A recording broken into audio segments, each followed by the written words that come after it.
So we know that they are just shameless. So we just gotta speak on the wall, That's why you died. He was hanging out. and shock absorbers of the system will sit here.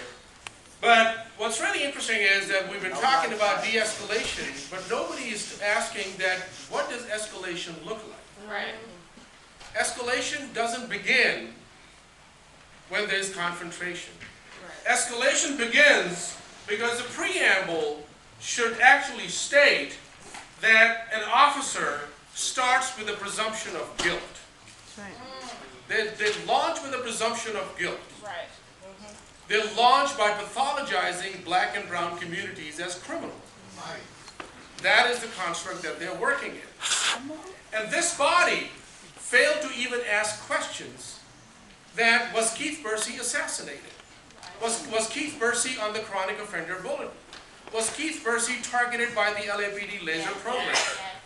When every 12 hours they get these hotspots going, that's a presumption of guilt. So when we talk about de-escalation, it's not about like, okay, well, I'm going to talk to the guy and he's going to be quiet. It is when they launch with predictive policing, when they launch with the laser program. All of these programs are designed based on presumption of guilt. And people are going to die.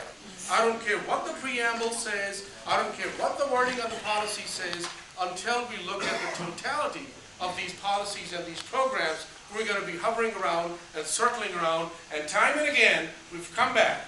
Shane Goldsmith, we've asked you to lead this thing. We've asked you to have an audit done. We've asked you to have hearings done. Matt Johnson, you're going to have hearings on the SAR program, but you know what it's going to expose. It's going to expose racial profiling and a plan to kill people. But you don't want to do that. You want to do the charade, you want to bring these people up, you want to do this little preamble and let people know, and shame on the media. Shame on the media. Shame on the media for not asking the questions. Shame on the ACLU for late at night sending a letter and representing the community. And shame on you all for doing that. We're going to Next we have Hannah.